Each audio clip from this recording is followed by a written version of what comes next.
po yung product, so yung iTera Care. There are three types of it, yung Classic, Premium, at saka Pro. So, the Classic, ang pagkakaiba nila is the usage.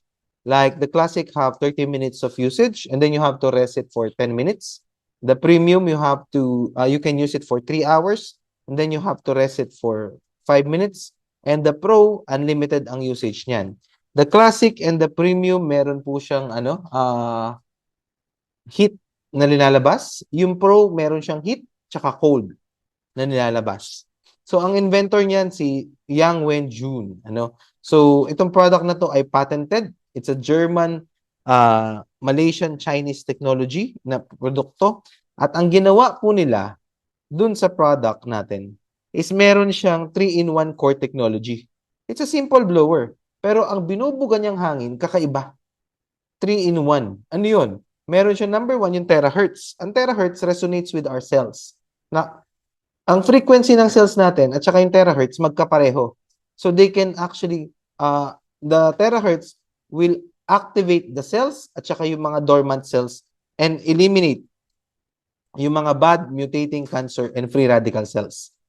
Okay? So, ang terahertz, mamaya explain ko pa yan, napakagandang science niyan. Pero terahertz is actually commonly used sa airports. Airports, di ba, pag pumunta ka sa airport, may bagahe ka. Di naman nila bubulot-latin yung bagahe mo eh. Pero they can see kung meron kang dalang bawal. Because terahertz can pass through objects. Yan siya. So, akala natin X-ray yun. Hindi po yun X-ray. Yun ay terahertz ang tawag dun sa technology na yun. So, widely used na siya. And right now, research shows na pareho sila ng frequency ng cells natin. Okay? And yun ang nagre-resulta sa magandang product na ito. Further, meron din itong quantum technology.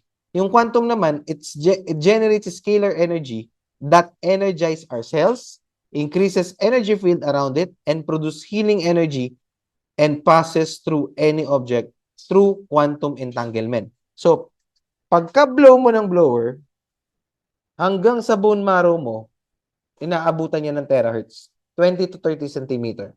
Tapos yung quantum, ang gagawin niya, i-charge niya cell mo. Siyang mag-generate ng scalar energy dyan. Okay? Tapos, yung pangatlong impact niya, yung optical quartz. Yung optical quartz, minerals yan. It amplifies the frequency generated by device made of hundreds of exclusive minerals ingredients. This core component is produced through high temperature molding technology reaching almost 2,000 degrees temperature. Mimics 1/4 of the sunlight's energy and its threatened auric field in the body. Ang galing. Pag binublow mo siya, para kang nagpapaaraw. Can you believe that? So, di ba maganda yung araw sa katawan? Ang ganda nun. So, right now, you have a way to communicate to the cells through frequency, quantum, energize the cell, at saka optical quartz, mimics the sunlight. So, yan ang pinagsama-sama. Kaya pag binlow yan sa katawan mo, grabe ang resulta. Okay? Mamaya, I'll tell you more about it.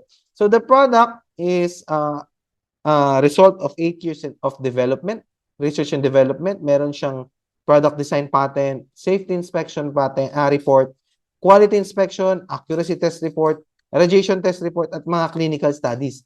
Marami po siyang pag-aaral na ginanap. So, here's a thing. Ito yung frequency. So, frequency na terahertz. Right. In 2004, the US government named terahertz technology as one of the top 10 technologies that will change the future. Okay.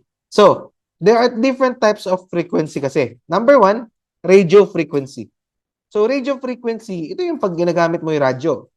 Dalhin mo sa channel, mag-work kasi same frequency. Radio frequency is also been used sa TV, sa remote. Pag linipat mo yung channel, lipat ang frequency. It's also been used saan? Sa internet. Right now, we are in different location, pero we can be in this Zoom because we're in one frequency.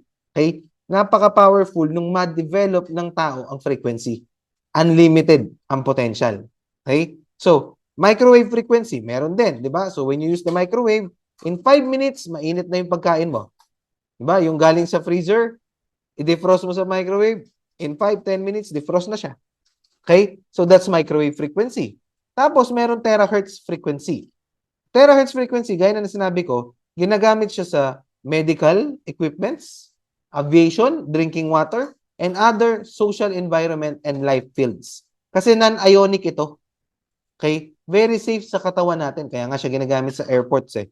Yan siya. Ano? So, meron ding frequency na infrared, pero yan ay mga harmful na. Ultraviolet, X-ray, at saka yung gamma.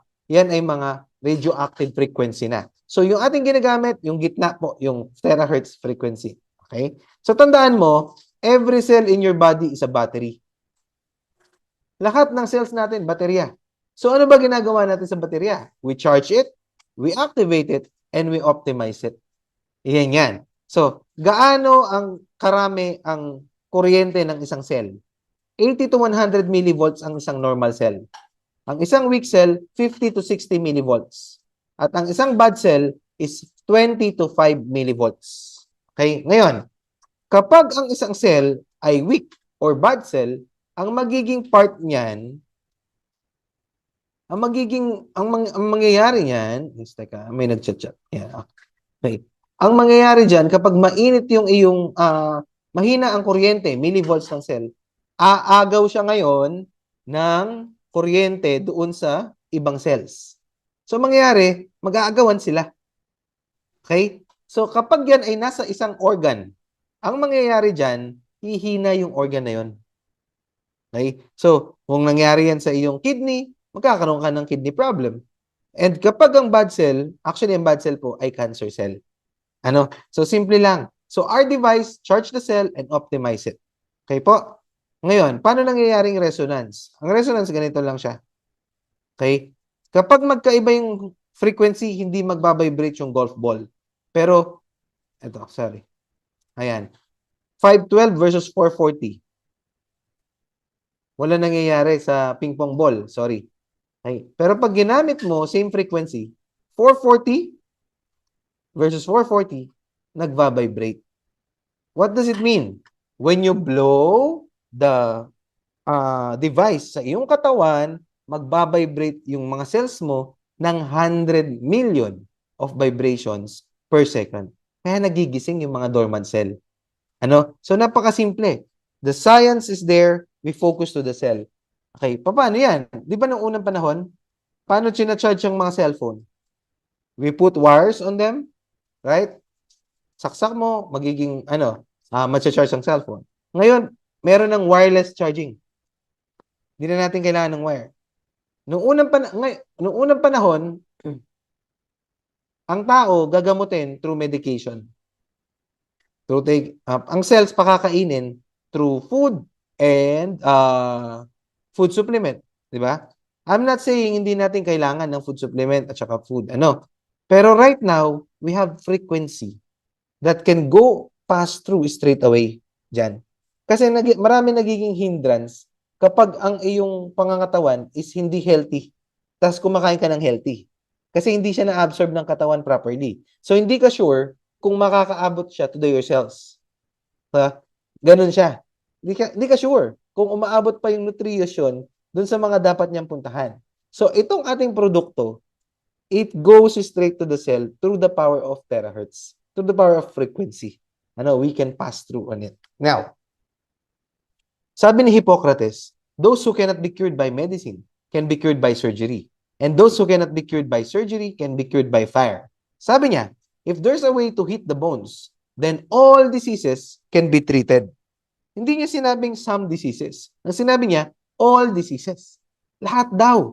Kaya pala ang tao, pag pumupunta ng hot spring, pumupunta sila, nagpapaaraw or nagbe-beach sa mainit, they feel good.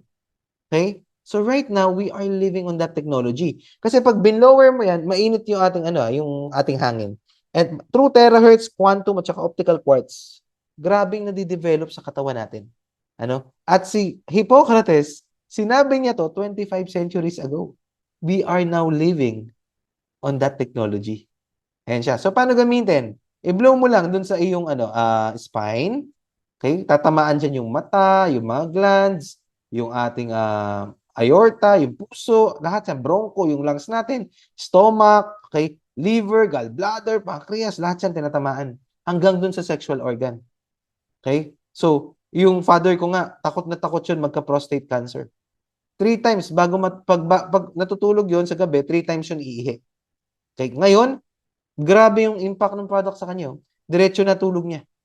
Okay? Nakokontrol niya na yung pag-ihi. Ang galing. At the age of 68, ang galing ng product natin. Meron nga ako isang araw, binlow ko siya eh. Meron siyang sinus problem. Binlow ko, in 5 minutes, parang tubig. Ano? Sabi ni Albert Einstein, future medicine will be the medicine of frequency. Simula ma-develop ang frequency, alam na po nila na it's only a matter of time that we can communicate to the cell. At ngayon na po yun. Nag-uumpisa na. Okay? So kapag nagbo-blow ka, we activate stem cells also in the bone marrow. So hindi mo na kailangan mag-inom ng mga stem cell, lalo na yung mga deer stem cell. Galing sa deer, tapos ano sa'yo. So papa-take sa'yo. Hindi magkaka-stem cell ka ng deer. Di ba? So stem cell, sinong gumagamit ng mga stem cell? Enrile, Imelda Marcos, okay, mga tawag dito, Joseph Estrada, mga tao mahaba buhay. And if you activate stem cells, ang haba buhay mo. Gaganda pakiramdam mo. Ano po? So next. Okay. 2 main function ng device. Actively find and protect good cells. Pangalawa, actively find and eliminate bad cells.